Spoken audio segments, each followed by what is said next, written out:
You're listening to the We Are Libertarians podcast network. Find all of our shows at wearelibertarians.com. Girl, you have got to try this Laneige lip mask. Trust me, my lips needed that love.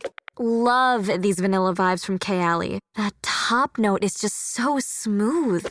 Smooth and stunning. That's what you get with this K18 hair mask. Those brands everybody's talking about, they're at Sephora. Discover the hype with the hottest names in beauty, including Laneige, Kayali, K18, and Rare Beauty. Click or tap the banner to discover the next big thing. Only at Sephora. This episode is brought to you by Shopify. Forget the frustration of picking commerce platforms when you switch your business to Shopify, the global commerce platform that supercharges your selling wherever you sell. With Shopify, you'll harness the same intuitive features, trusted apps, and powerful analytics used by the world's leading brands. Sign up today for your $1 per month trial period at shopify.com/tech, all lowercase. That's shopify.com/tech. Welcome to the Chris Spangle Show. My name is Chris Spangle. Thank you so much for joining me here on the program, and I am excited to have on my guest today, Caden Rosenbaum, and we are talking about Elon Musk. Did I say your last name correctly? I should have asked. Yeah, before. You did. All right, yeah, okay, great. All right. Great. I'm known for not doing that. I don't think anyone has ever not pronounced my name correctly. Okay, it's not like Feinstein or Feinstein or whatever. Where it's different. It's just. I'm pretty phonetically correct. I'm usually the first. So Caden is the technology and innovation analyst, policy analyst at the Libertas Institute, depending on where you're at, based in Lehi, Utah, and he's a Young Voices contributor. Thank you so much for joining me on the show. We're going to talk a little bit about Elon Musk. You just wrote an article in The Spectator called "Musk Wants to Fix Twitter." Good luck. And I think you and I, based on this article, are sort of in the same mind. I don't know why he did this. Let me start with, why do we care? It just seems like this has dominated the conversation for 2 months. Why do we care about this? You know, honestly, whenever my comms team tells me to tweet more, I ask the exact same question because I've never been a huge fan of Twitter or posting on social media. But in the last 5 or 6 years, there's been a big conversation around something called techlash, which is to say that people are getting angry at tech companies for what they say is shadow banning them or promoting ideals that they don't agree with and pushing them to the top. And it's been this big push, right, to come after tech companies, and it's scored really great political points. It's an easy little batter up, kind of thing. And so social media has come to the forefront because the biggest tech companies are social media, and Twitter is one of them. And Elon Musk, at some point, I want to say, had a tweet taken down, right? I'm going to tell you about the domino theory that I thought was hilarious. Had a tweet taken down, and it says, that there's this meme, and it's a little domino, and then a bigger domino, and a bigger domino. And at the beginning, it's like Elon Musk has this tweet taken down, and then it's like, buys Twitter for $44 billion so he could say whatever he wants. And a lot of people say that this purchase of Twitter is going to be good for free speech. Other people say it's going to be bad for free speech. It's going to create some bad content that people shouldn't be saying, pro-child porn stuff or something. And I think that both takes are interesting. It's definitely been dominant in the news cycle, if not just kind of trolling on Elon because of how poorly Twitter is going right now. But that's why we care, is really because this is sort of about free speech. And on the other hand, it's about $44 billion for a company that is free, right? It's a free service, or it was for a little bit. You argue that the business model is basically played out, that they're Tumblr, that they're MySpace, that there's not much juice left in this, and that he's going to have a really hard time finding any way to turn it around financially. Yeah. Why? Yeah. I mean, looking at the numbers of users leaving Twitter, even before the purchase of Twitter by Elon Musk, and especially now when people think that it's there was a whole trending hashtag, Twitter shut down recently. I think looking at those numbers, it's pretty clear that what people are doing is either getting off of social media in the first place because they've taken back control of their lives, or they're moving on to a different platform where the content is different. It's something that they enjoy watching instead of, little angry tweets or debates over Twitters and retweets, I think people are getting tired of that. And MySpace, when it started, was awesome, right? It was a great business model. Everybody was excited Now, about listen it. here, Caden. Let me ask you a question. Did you ever even have a MySpace profile? Oh, yes, I did. How old are Yes, I you? did. Let me ask you that. Oh, I'm 28. I've right, got enough okay. years to have. All right. I think you're like me before I till was about 2 supposed years to ago. have You have a baby face, and then 2 years ago, Oh, yeah. my baby face went away. Oh yeah, I mean, I hope it never goes away, but I think if I keep flying as much as I do, it's fade into wrinkles. No, so I mean, everybody was really happy with MySpace until we found Facebook, and for me, finding Facebook was all about Farmville, which was the thing that attracted me to Facebook. And MySpace was great until it just didn't matter anymore, right? People didn't actually really care about profile music or a background for your profile, and it wasn't. The user interface wasn't something that would keep them on the platform. It ran its cycle. The same thing kind of happened with Tumblr, with some caveats, right? Like Tumblr was great for sad people, poets, artists, content creators who were just out there doing their thing. I was there too. I just really wished it didn't die. But what happened with Tumblr is that it was bought and sold by a bunch of different companies, and at some point they decided to ban all not safe for work content. Like people who are in the sexual performance business, they didn't let them on the platform anymore, and that was kind of a big driver for Tumblr at that point in time. It took away the features and their business model. It ran its cycle. It's over, right? At this point, it's more like of a novelty to still have a Tumblr account, and Does I it proudly still have exist? that novelty. Oh yeah. Us, 20 people, still going strong. I had a MySpace account. I know MySpace still exists. Like Justin Timberlake bought it, and it's music based. That's news to me. Yeah, I did abandon MySpace finally. Yeah, I don't think my profile's active. I don't think anyone needs to see the pictures of me in my BlackBerry side swoop hair anymore. Yeah, I just abandon it. I think I like Twitter the best because it's almost like a blog aggregator. It's not like Facebook, which is trying to be new AOL with every feature under the sun and is just incomprehensible. And if you run a page, forget it. You don't know what you're doing there either. And it's just sort of like an annoying product. Like Instagram's fun. I really like Instagram. Yeah. Recently. Snapchat, useless now that I'm married. Oh, yeah, right? And, but Twitter, like, you can find so many interesting people there. So you're basically saying, like, those interesting people are leaving, and that's going to be a real problem. Yeah, and really just there's only a handful of interesting people.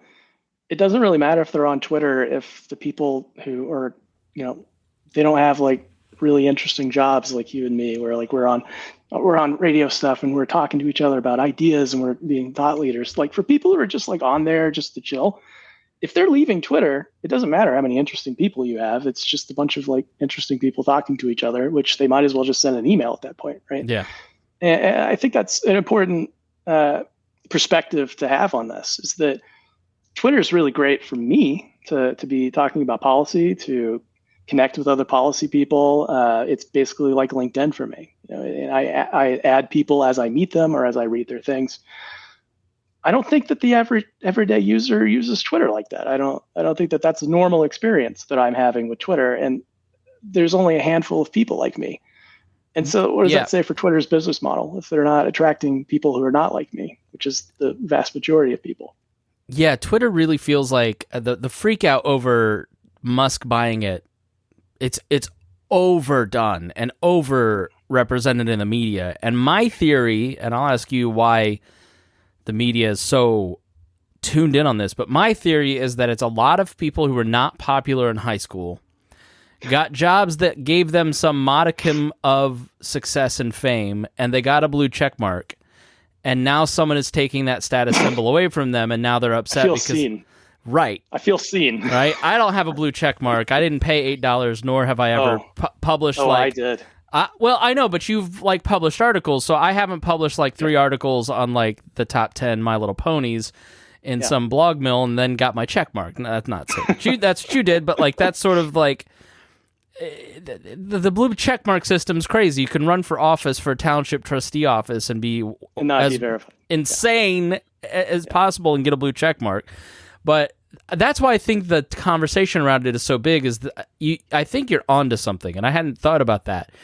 Is that it is a lot of these people talking to each other, and there's not many other people listening anymore, if there ever was.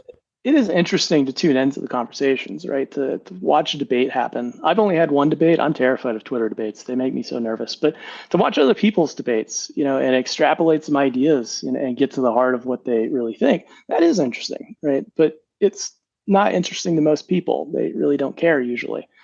They want to see, and 30 seconds or less, the whole point, and it's got to be entertaining. It's got to be interesting. And a lot of people think that's a bad thing. I don't think that's a bad thing. I think that's great. I also want to see things in 30 seconds and be able to know what you're talking about. And for a while, I think Twitter was great because it was 140 characters and you had to make it fit. But at this point, I don't know that people are very interested in that. They're losing interest in this whole reading people's thoughts and opinions over and over again every day. Why do you think that? It's just everybody's got their own, the shooting that just took place. We found out the day we're recording this that, his mega MAGA grandfather may not have been as influential in all of this. And, but the last 5 days, everybody's got their own press department and releasing statements. And is it just opinion fatigue? I don't know. It's almost like overwhelming people with information and different takes. And you might hear a take. This is what happens to me all the time. I thought daylight savings was abolished. Let me just say that. Let's start with that. You see a take and it's like daylight savings is abolished. And you're like, wow, that's very cool. And they link to an article and you don't really read anything else. But you missed the tweet like 10 tweets down that was like, there's a fake daylight savings time thing that's going around. It's not real. You missed that. Or you do read it and then you're like, I don't know what to believe. Now I have to really look into this. That takes a lot of mental energy. The brain can only handle so much every day. And unless you're just packing a ton of nutrients in your body somehow, it's overwhelming, right? And I think that's one of the problems that Twitter is having now is that not only are people overwhelmed with takes, they're also not getting it in very interesting ways. Like, for example, I'm a millennial, so I don't really have a TikTok. I have Instagram Reels. I'm entertained by Reels, and they can convey information to me, but it's entertaining and it's enjoyable to look at versus a tweet, just like, oh, I have to read now. This is less fun, right? So let's talk about his job performance so far. We're recording this in late November. I've got to be honest. Like, I thought he was a genius, and at one point was the richest man in the world. He was like worth $350 billion. He's, as of today, worth $150 billion, and lost $8 billion yesterday. And those aren't. I'm not being facetious. Those are like close to the real numbers. Yeah. And Tesla is shrinking rapidly because everybody is sort of going, is he trying to destroy Twitter on purpose? Is this who he is as a person? Is this like to get some sort of tax write-off because he burned $44 billion? I can't figure out what's going on. If he's just like Borat or Mr. Bean or like... Yeah. I don't know. What do you make of Elon Musk's performance and what he's doing? Well, I mean, before I say what I'm going to say, let me just make clear. I have read his book. I appreciate his coming up story and all that stuff. But whenever I was writing the article that I wrote about Twitter, none of my I have an editor on staff, and then I sent it to Young Voices. None of my editors could believe I was saying that Elon Musk wasn't going to pull this off. They were like, "The guy's a genius. What are you talking about?" And I just went, this is different. This isn't going to work. There's no real reason to do this. I myself couldn't figure out why he was doing it in the first place, other than that funny meme where it's like a little domino leads to a bigger domino, and then you're spending $44 billion on a social media company. But in terms of job performance, he's doing almost exactly what I thought he would do, which is, take over the thing, believe to himself that he was going to be able to fix the problems that people said Twitter had, which is mainly like First Amendment problems. He thought that he could fix those. Like the social media companies hadn't already been trying to make that more accessible, more transparent, help people understand, and failing, not being able to get people to understand that they're doing their best with content moderation. And somehow he thought that he was going to fix that because he's Elon Musk. And I think that was the first problem. Second problem, he got locked into a contract to buy Twitter, and that was I want to say he couldn't break it, and that's why he came back and said, "All right, original terms. Let's just do this." And then finally, when he got there, he fired everybody. He fired a bunch of people. And I got to think that if you've got a company you're not really sure how to run, you don't necessarily just start firing people.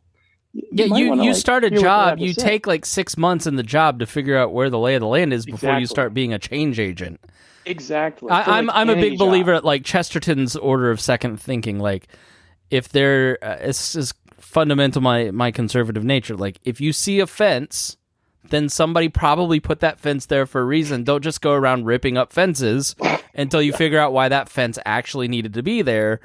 And I know that all the Musk fanboys on my Twitter are saying that, yeah, you can go from 7,500 employees to 800 employees and have no impact because they're just full of bloat. Mm-hmm. I'm not convinced of that because those people probably did serve some function. Yeah, it's institutional knowledge, and that's irreplaceable sometimes. I think it's funny, the Twitter fanboy thing. A lot of people think that Elon Musk could run any company and make it successful because he was at some point, I don't know if he still is now, but was at some point the richest person in the world and maybe even in history. And he's wildly successful for creating cool companies, things that people want that are useful. And when I went on Instagram a year ago, I would see these ads and it was marketed to me because they thought I was one of those bros who's all about self-improvement. I'm not. And it comes down, it's here's how to make yourself better. And one of them was Elon Musk. That was it, just Elon Musk. And I was that's very contextual. Thank you very much. I'm supposed to just contextualize what that means, and apparently it means success. That's been the general stigma that follows around Elon Musk, is that he's going to be successful no matter what. And this is the first thing, I think, that he's coming up against where it's no, you're not just going to be successful because you are you, and you're smart, and you're a change agent. You're going to have to really work at this and really listen to other people and their ideas for running the company. And I think that that's a different change of pace for Elon Musk. Is that because he started SpaceX and Tesla and was able to build it in his image, and this is just fundamentally not that? Or why do you think that he's going to meet his limits here? Well, yeah, I mean, with Tesla, for example, there was this account of him going and showing some reporter around. I can't remember where I read this. I wish I could. Showing a reporter around. It's somewhere out there on the internet, and he goes into a room of engineers, and he just walks in, and the engineer gives him an AR headset and says, "Look at this design that I've got for the car." And he looks at it and goes, okay. Apparently the design was really, really cool. And he just goes, it's okay. Do a little better. Right? He had a lot of control over his company, and it shows in his. There's a Joe Rogan podcast episode where he's there and he's just clearly exhausted, right? Just so tired because he's just working himself to death, and that's also part of Elon Musk, is working himself to death to be successful. But that degree of control has been good for Tesla and SpaceX, where you're building things. That degree of control is not good for something like Twitter, where people are hounding you with content, and you've got to make a decision on what to do with it. You need thousands of people to handle that, in trust and safety teams and all of it, right? You can't really exert that kind of control. And I thought it was funny so far to see him on Twitter, and someone will be like, "I got kicked off for saying something," and he's like, "Fixed it," right? And he's the guy going in and fixing it himself. Yeah, he can't do it. He's a famous micromanager, right? Yeah, famously, right? And this is going to have to be a change of pace, or else he's going to have to sell it at a loss and move on with his life. I was excited because I thought I was going to get free speech, but then, Kim.com says, let Alex Jones back on, and he's like, no, my first child passed away in my arms, and I could never let somebody on who's going to say this or that. And I'm like, okay, well, now we've got free speech at home. That's interesting. Yeah, it didn't seem like it came from a place of principle. It came from a place of I own the and I'm going to do what I want to do with it. And I don't know, how do you think that the Elon Musk promised land of free speech will play out based on your knowledge of him? Well, as someone who's never had a problem with shadow banning, I'm perfectly fine with them having no principles at all and just deciding what he wants on his platform, because he owns it, right? That's his thing. He paid $44 billion for it. He gets what he wants. But at the same time, right, I think the interesting part of putting accounts back up was especially the Donald Trump poll, where he polled people and said, should I put them back up on the internet? I thought that was kind of cool, a nice way of doing it. That way you could at least show that I didn't just do it because I'm political. I did it because everybody wanted them back. I think you should start doing that in the future for other a little more controversial figures. That's not to say that I totally agree with them or think that they should come back on because they might actually do some harmful things with their platform. But like, it's really not up to me or even like any government. It's his platform. And I just think that it was interesting and kind of cool to do a little poll there and just ask everybody. Yeah, I thought that was an elegant way to handle it, for sure. Yeah. It was almost like he listened to someone and they said he should do it that way. And he finally listened and did it. What do you make of Trump not taking, like, he's baiting him with the memes, right? The memes of... It's such an interesting thing, too, right? When he was deplatformed, everyone was like, he has no voice now. This is a free speech concern. He's messing up elections, or Twitter is messing up elections and Facebook and all of them. And then Donald Trump got back on Twitter. He says nothing, and he's still a front runner. It didn't matter, this platform. It didn't matter at all. He is the person that people are excited about, not his Twitter account. And I thought that was an interesting example of how we've overhyped social media accounts and their importance for free speech. Like I was kind of alluding to earlier, we've overhyped what their importance is. You know, for someone like even a political official, like there's other ways to reach people. Like maybe you go knock on their doors, right? You don't tweet out random stuff every day at a certain time of day. It still works if you don't have a Twitter account. You're still the front runner of the Republican Party, for example, for president. And I think that this should be something that people take notice of, that, you know, maybe we shouldn't have been pushing for social media companies to be more like free speech centers, because that's not what's important. What's important for social media companies is to make an experience that's useful and enjoyable for users, or else they'll bleed users like Twitter is. But also, it's important to respect that companies are companies and they own their things. And like this bookshelf behind me is, I'm at my parents', so like that's a picture of me pitching when I was like 12. My parents own this shelf. They can put whatever they want on their shelf. And if they want to invite people to put stuff on the shelf, that's great. But they can also take stuff down because it's theirs. And I think that this was an important moment or an example to show that just because everybody's using the thing doesn't mean it's theirs. It's not theirs. It's someone else's property, and they should still always be able to do what they want with it, unless they're like breaking laws. So, yeah. Yeah, I think the idea that these are the platforms, I guess, has the notion of the left and right, like, I guess if you had told me a year ago or 2 years ago that Twitter's almost dead, Facebook's not almost dead, but like heading that direction, Amazon lose $1 trillion, like big tech now all of a sudden in the span of like a month feels like it's not invincible.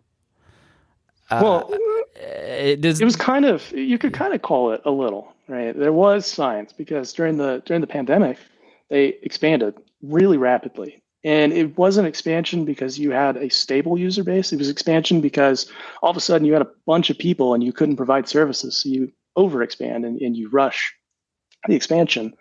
When the pandemic ended, I have to think that tech companies as well knew they'd have to scale back. And that's what we're seeing now is they're taking the expansions and saying, all right, what was like cool, what should we keep? But also we need to scale back because we don't have the same user base that we did during a pandemic when people were just at home. I think that that's what's really going on with that. Okay. All right. So it's not a level of it's perception. It just sort of all rolls into one. Got it. Yeah. All right. So where does Musk go from here? How do you think it plays out over the next couple months? Does Twitter exist in 2 years? I think that Elon Musk needs to figure out what his lowball number is. You know, what the bottom line is where Twitter can fall that he's still comfortable with. And I mean, if you have like over $1 billion, you know, basically 44 billion was like giving someone $20 and realizing you still have 1,000 in your bank account. But even more so, it's more like 2 cents because you still have $1 billion, right? I think Elon Musk needs to figure out what the lowest amount of money that Twitter can be valued at is at and know when to get out. But also, I think if he would just listen to the staff, if he would just hire, or if he would rehire probably the right people, and just listen to them, because this is a different kind of company than like a SpaceX or Tesla. Take in their ideas and their experience about content moderation and free speech even, and user experiences, and really just take in that feedback, internalize it, and then use that for decision making instead of micromanaging. I think that's the way forward. I do think he's enough of a change agent to change Twitter up and make it a little more appealing. I don't know how to do that. I'm not the ideas guy, but I do expect that something like that will happen. Like maybe he'll create Vine again or something to try to compete with Reels and TikTok. I see that happening. I don't know if it's going to be successful, right? I don't know if they're going to be able to keep up now that they're at this point. All right, shameless self-promotion time, Caden. Where can people follow your work? So you can find me on Twitter, ironically enough, at now. Caden Rosenbaum. For now, at Caden Rosenbaum. And if Twitter goes down, I don't really know what platform I'll use, because I don't use any other platform. But you can also find me at libertas.org. That's libertas.org, where I publish everything. It's basically my VC of everything I've ever published with Libertas. And that's where you can find me otherwise. All right, great. Thank you so much for joining us, Caden. Thanks, Chris. And listener, thank you for joining us. If you liked this, if you learned something, please share this with your friends. We really appreciate you being here, and we'll see you again soon here on The Chris Spangle Show. Before we start, I want to thank all of the Weird Libertarians patrons for being a part of the show. You can find out all of the benefits of subscribing on Patreon at joinwalplus.com. That's WAL+.com. You'll get bonus content, access to the complete archives. There's over 1,000 shows that you can't get in the public feed. And you'll be supporting all of our great shows. Thank you especially to our $100 a month members, John Pusilo, Vincent Peichel, Lars Nordskog, Jake Edel, Matthew Durbin, Reinhold, Christy Avery, and Jason Doolittle. We also want to thank our main sponsor for this episode. It is Iconic Insurance. 15% of Americans are left to find health insurance on their own. And even if you get health insurance from your employer that doesn't work for you, Matt Allen and Iconic Insurance can help you find the right insurance. Just head over right now and contact him at iconic-insurance.com/libertarians. We'll put the link in the description if you can't remember that. But Matt is a longtime listener of this program and a great guy and a good friend of mine. So please go support him and reach out right now. Thank you. And now let's get started with our show.